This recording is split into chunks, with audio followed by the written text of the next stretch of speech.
You all know me. I'm Mona Lisa Joshi, and this is my talk show called Mona Lisa's Talk Show.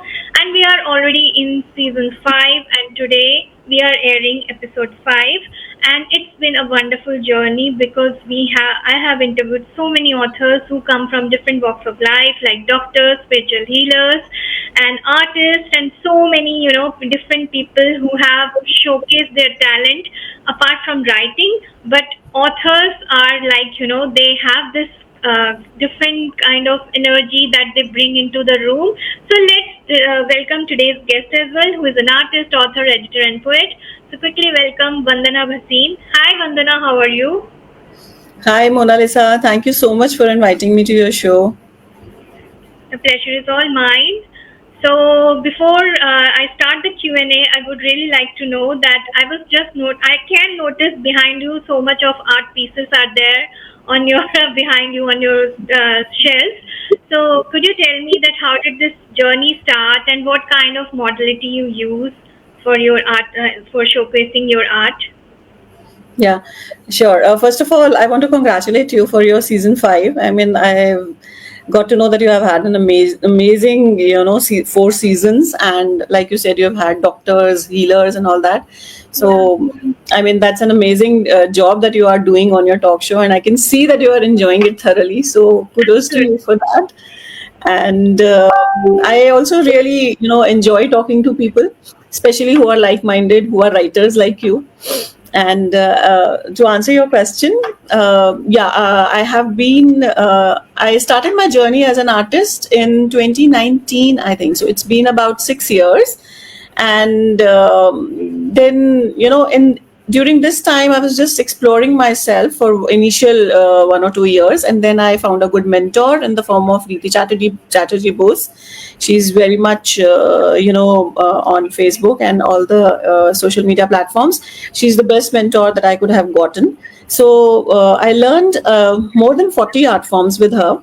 And but my inclination has always been towards pen artwork. So that includes mandala, madhubani, kalamkari, gond, and all these zentangle and everything.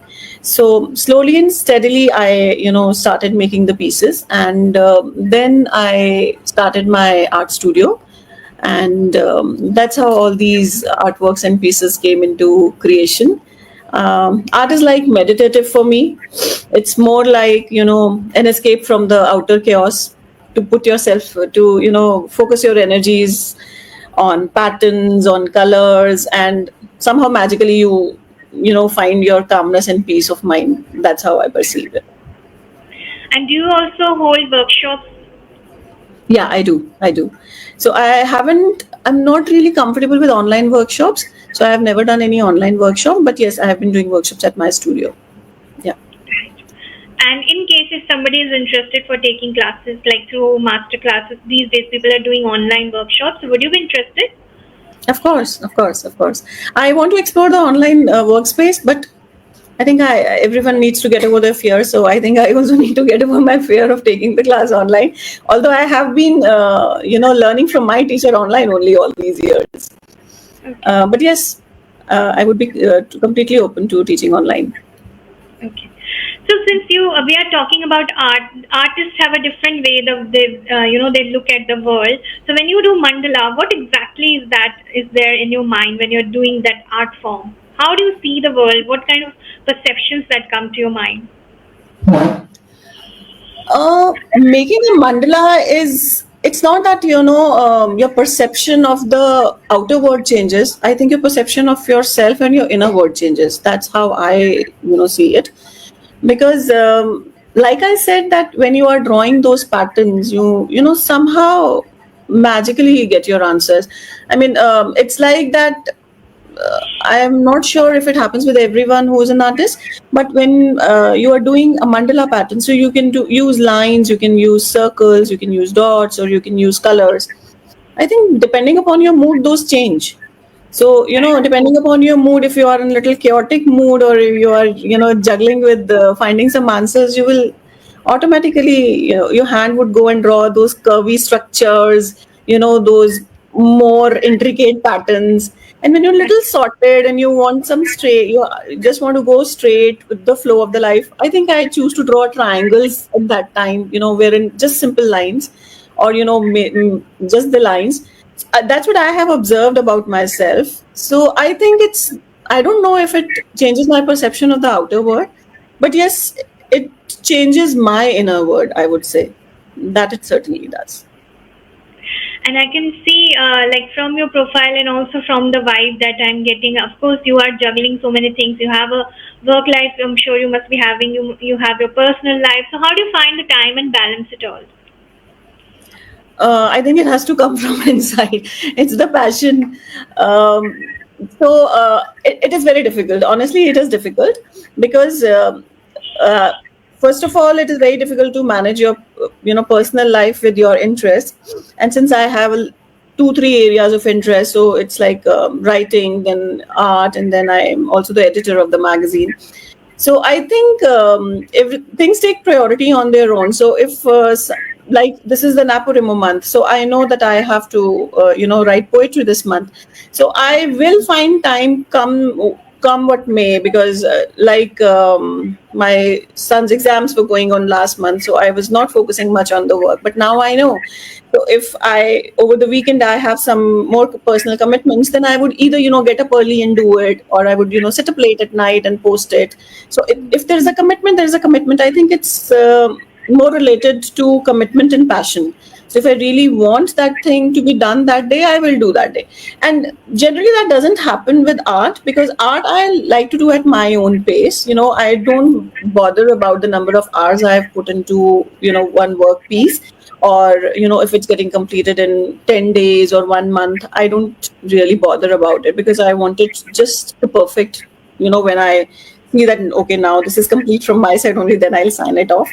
So for art, it's not that I have to smash the time from my personal schedule or something like that. I think as and when I find the time, I do it. For writing, sometimes I really need to snatch the time from my personal schedule and do it. So that's last year was a little more focused on writing, because I was working on my book.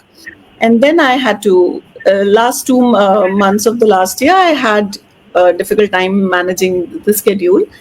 But yeah, I think if we love something, we just do it. We find time to do it. Okay, that's wonderful.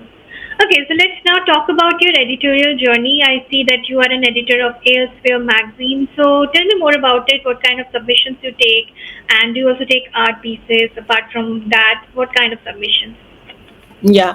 So, Elsewhere magazine is the online monthly magazine of Asian Literature Society, the Facebook community that we have.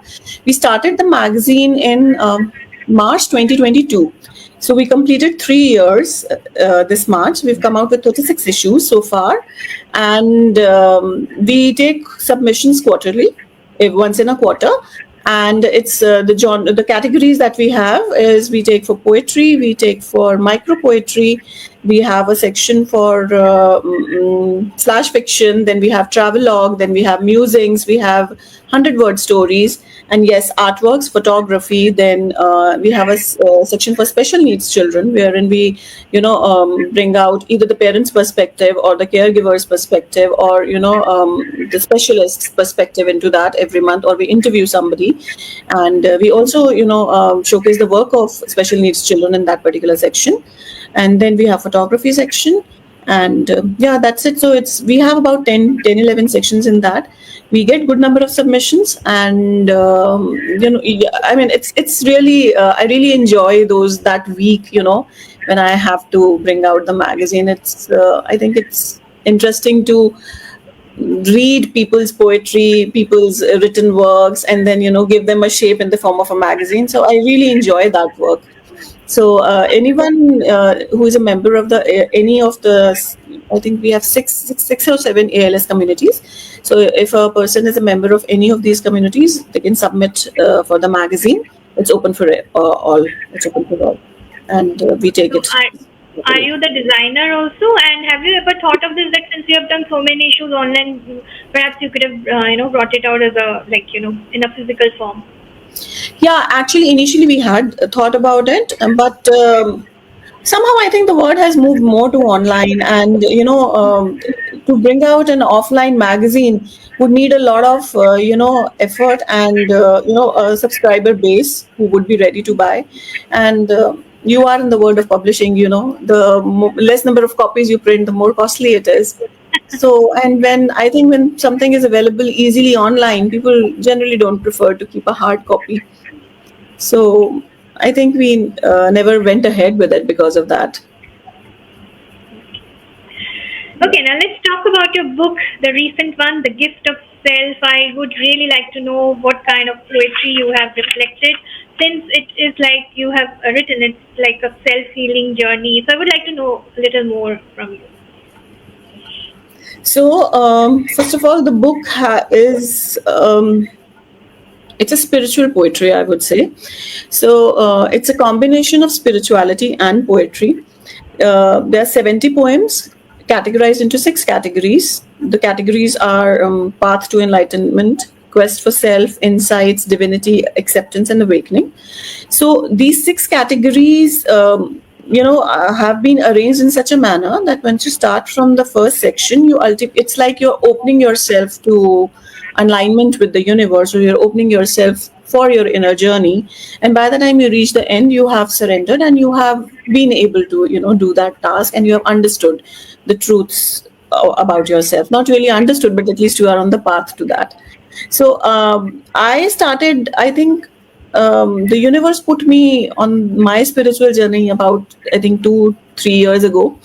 And so when I started to, I'm a very inquisitive person, so I used to have a lot of questions about existence, about life, about relations, about emotions, about letting go, past, present, future, and all that. So ultimately, while trying to find my own answers, I listened to a lot of podcasts, I read a lot of books, and initially it was very confusing.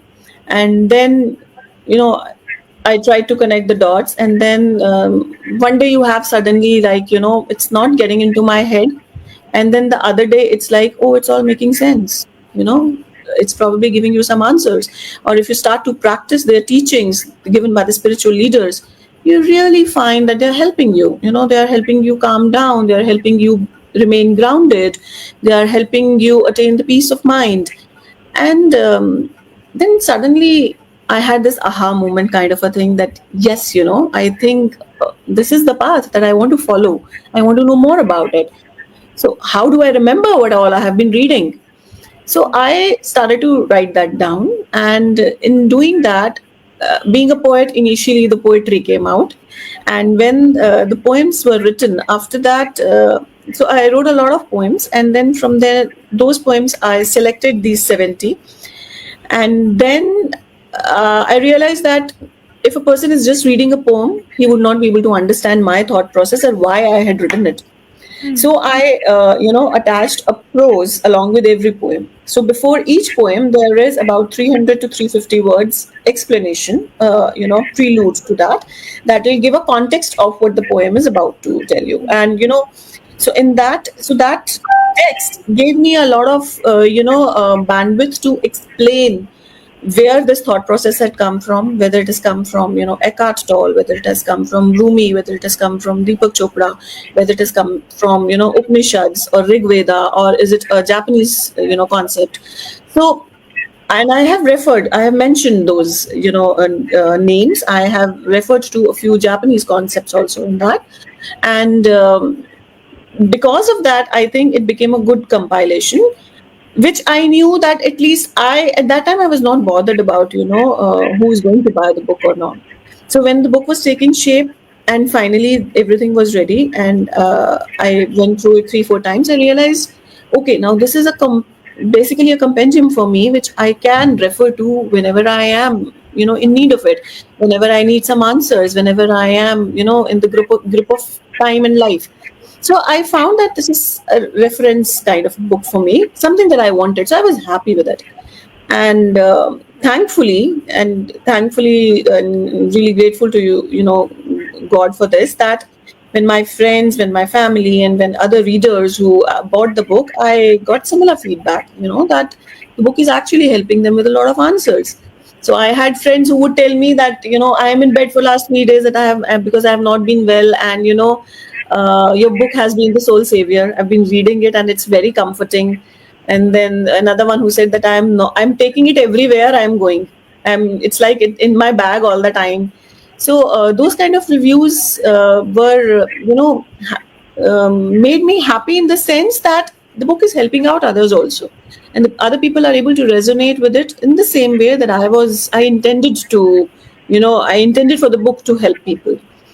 So it has some, focus on letting go, focus on accepting the present, not resisting to the flow of life, and believing in alignment, believing in the universe, trying to take out time for your own journey, pausing.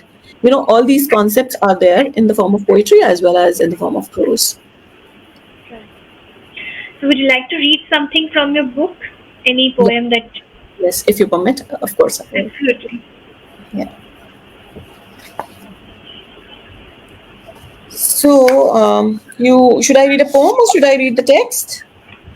Whatever you feel like, it's your call. Okay. Okay.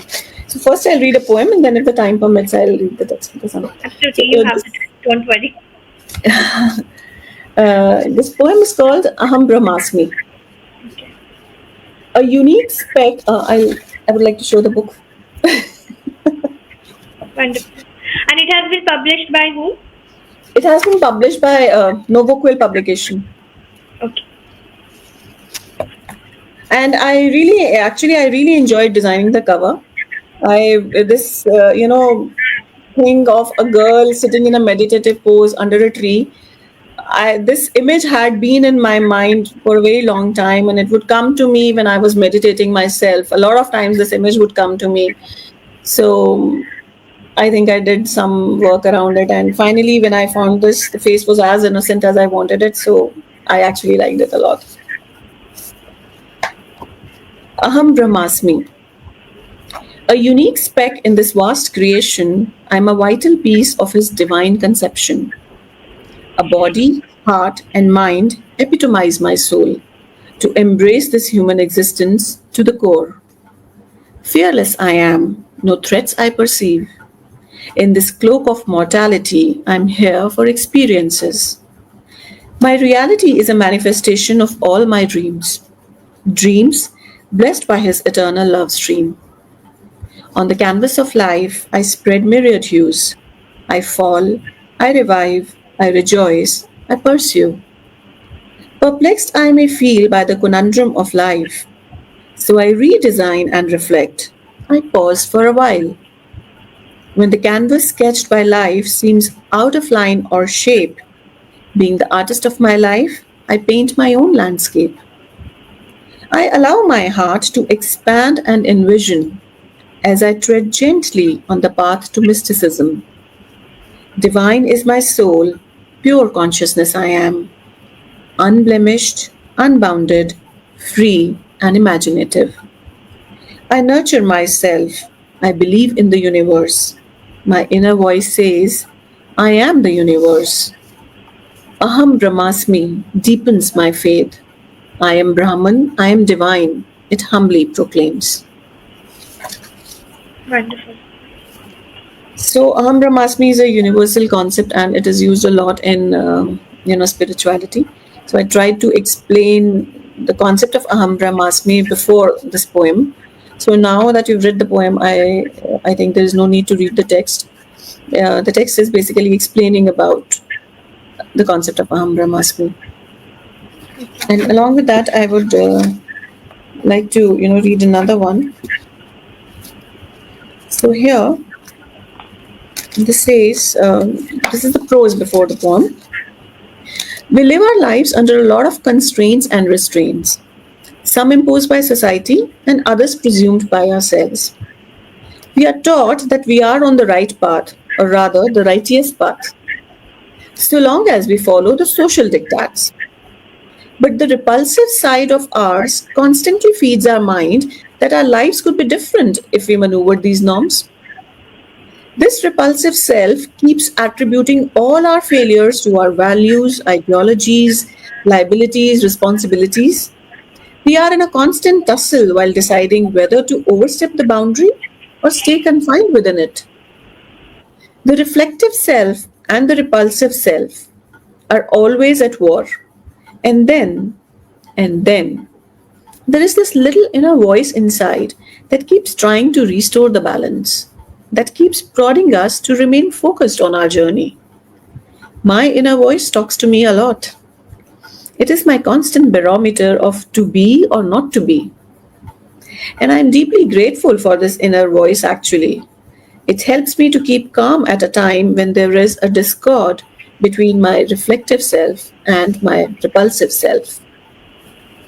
So, this prose is for the poem If Only I Could. And I'm going to read the poem If Only I Could, and you will see that it's actually not talking about, the terms reflective self and repulsive self as such. But the idea in the poem is, kind of indicating towards this. So I'll read the poem If Only I Could. Yeah, yeah, please go ahead. If only I could be a little more carefree. If only I could be a little more carefree, I would not delve into the meaning of those unsaid words. If only I could tell the veritable from fake and lies, I wouldn't have intoxicated my life with fears and expectations. If only I could comprehend the face behind the mask, if only I could know what's truly in people's heart, if only I could believe what I believe is truly believable. If only I could believe what I believe is truly believable. If only I could know why trusting others is unviable. If only I could soar to attain my audacious dreams. If only I could have answers to all the idiosyncrasies. If only I could live my life on my own terms. If only I could trust my wisdom to be my armor. If only our relationships were not so fragile and intricate. If only love was prime, and only love steered our fate. If only I could rejoice in the bliss blessed by the divine. If only I could seal the past and not let the future entwine. So that's focusing on the present moment. The purpose of existence might then be shining through. The complexities of life might seem solvable, and a few.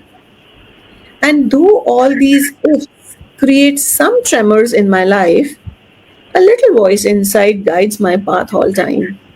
The little inner voice that tells me to be or not.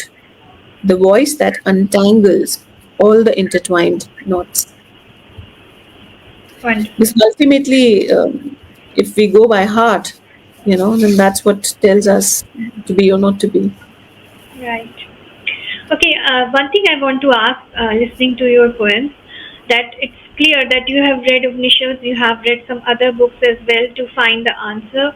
As you mentioned, you have read Deepak Chopra. So you read so many books. What do you think is the same thing they're talking about? I mean, what is that thing that you feel, it's same in everything, and you found the gist of it, and you have created your book? See, first of all, I have not read Upanishads. Okay, Okay. I have not read Upanishad. I'm a follower of Sikhism, so I read Gurbani. I live Gurbani. So, not to say that Upanishad should not be read, but somehow I think I have not been able to get the time to read Upanishad. But I will do it. Rig Veda, Upanishad, and Gita are on my list. But yes, whomever I have read about whatever the spiritual leaders I follow, the one thing that has stood out and that helped me a lot was always to just accept the moment and go with the flow. Mm. That is one thing that actually prompted me, because it's so from the meditations and the books and the podcasts of Deepak Chopra or from Eckhart Tolle or from everyone, the one thing that I is very, very remarkable to remember is no regrets, no anticipation, no resistance, just acceptance. This is what Deepak Chopra says repeatedly. And this has really helped me a lot. No resistance, no regrets means just let go of the past. Don't keep any regrets for, whatever you have done or you failed to do. No anticipation. You do not worry about the future. Don't anticipate the future. No resistance. So whatever is coming at the present moment, do not resist it. Only acceptance. Just accept it and go with the flow. So this thing has helped me, and this thing helped me believe that everything is happening for the good, and even if some things are not good in your life, they are actually helping you grow in some manner. They are actually helping, they're teaching you something. So from all this was the one main thing that kept me moving, and that actually kept me also in getting rid of, if somebody has done something wrong to me, or if I have said something to someone whom I should not have said. So things beyond your control, or situations which are out of your hand, which we keep stuck in our own mind, and we our mind constantly keeps repeating us of our own mistakes. So we feel the guilt, we feel the shame, we feel the regret and resentment, and that loop goes on and on and on, that vicious cycle. The only way to come out of it is this only: you just be in the present, just be in the present. So the one book of Eckhart Tolle, which is called The Power of Now, I took good 6-7 months to read that book. I reread. I don't know how many times till the time I actually was able to grasp. I would say only 20 to 30% still of that. So yeah, I think that is one mantra that I follow. And the mantra that I'm getting from you is basically just cut the drama of your life. Yeah, absolutely, absolutely.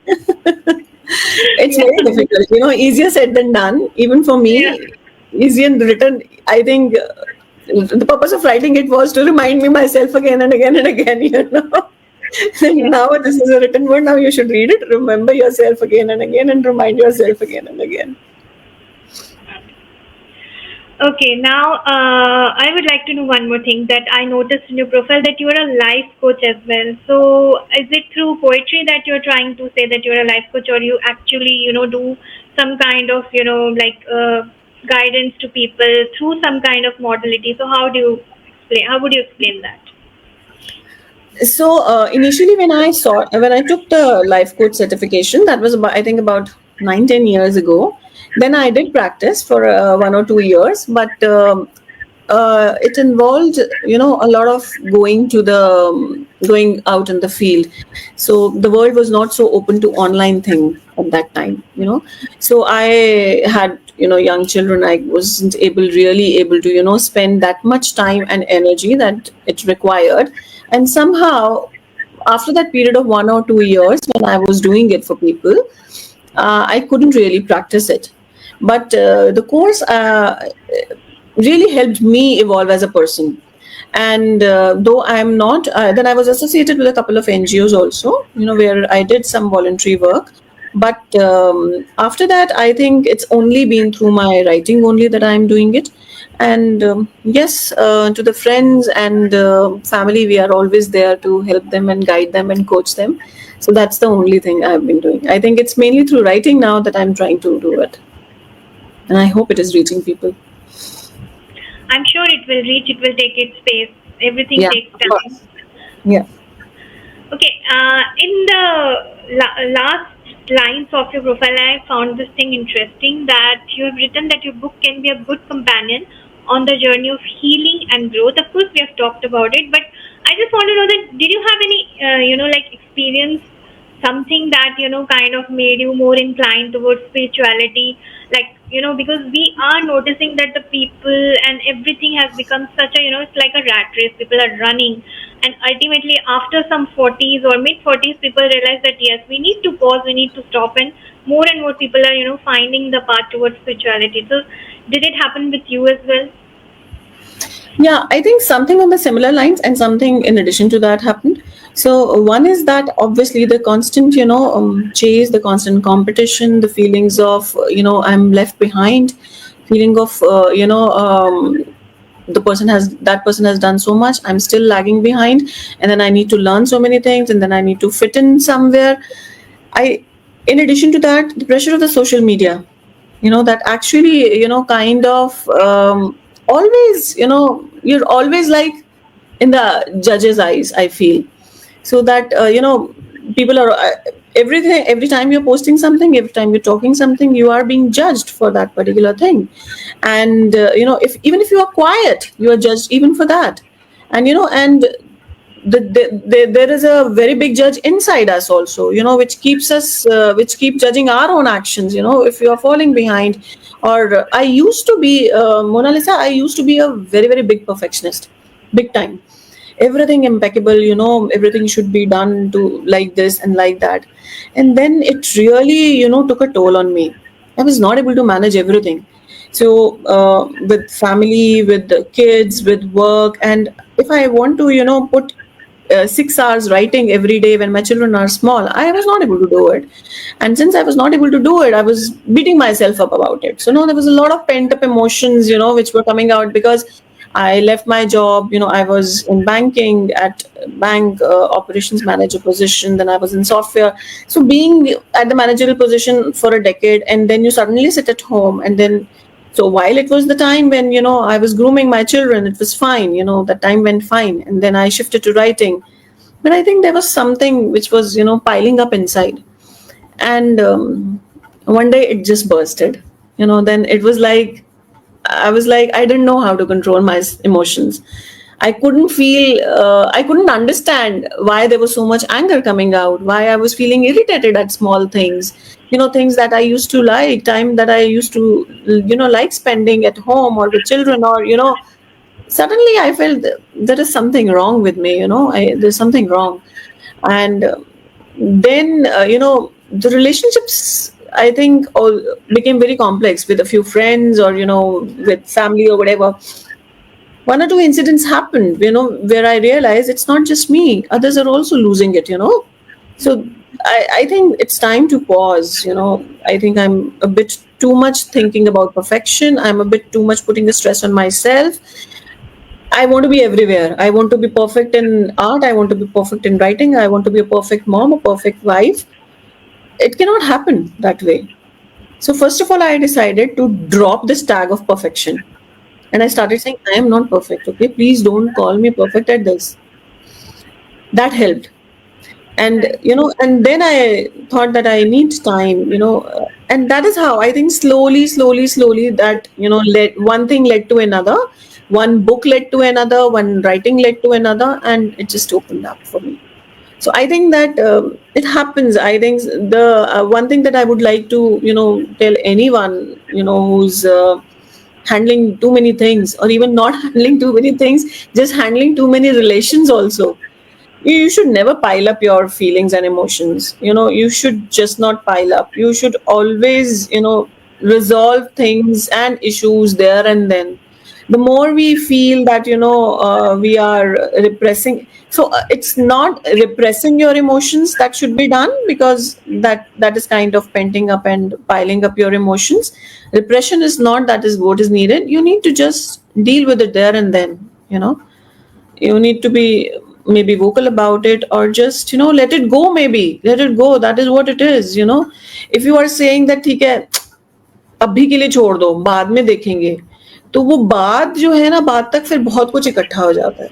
So either you talk it out right now, or if you are thinking कि अभी छोड़ो, then just let it go. I mean, Hmm. not for now, but forever, like for good. I think that helps. Right. So that is why I think when you said asked that, that is why I feel that the book is a companion for some on a healing journey, because see, everyone is dealing with a lot of stuff these days. It's not just you or me. Everyone wants to be updated, kept updated about everything. The world is progressing so fast; it's difficult to keep pace. Hmm. So we all are hurt in some way. We all go through some or the other, if not traumatic experiences, some hurtful experiences. So healing is not just required to come out from a trauma. Healing is required on a daily basis, I feel.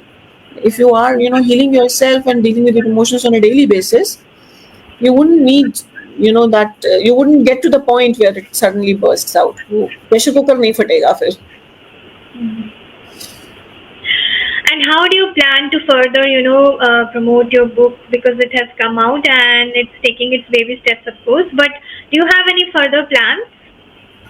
So, as of now, I'm trying to make the book available in offline platforms through book fairs. So, I've participated in a couple of book fairs. The book was launched at the World Delhi Book Fair, so it was there at the World Delhi Book Fair.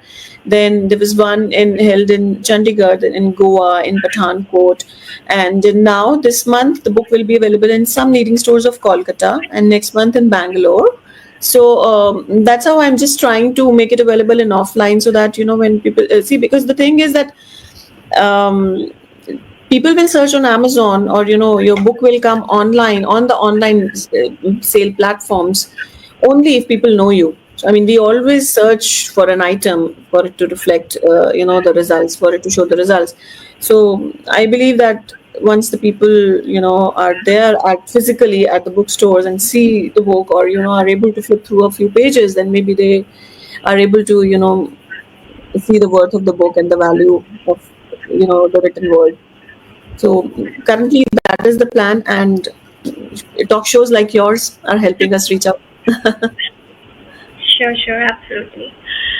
Okay, so I really enjoyed talking to you, Vandana, but I really found a lot of peace talking to you, because you seem like a very content and a person who is like totally in the moment. So that's something that reflects from your aura and vibe, and I'm sure the book, The Gift of Self, is going to be a gift to many poets, also readers. And here I would like to ask you one question. Like, it is a very known fact, and almost people believe it, that poetry is something that is not taken so easily. So, did you have any doubt, like writing the book and putting it out, that will it work well? Because poetry is something people would like to read online, but when it comes to a book, it is kind of limited. Yeah, yeah, of course. I had my qualms.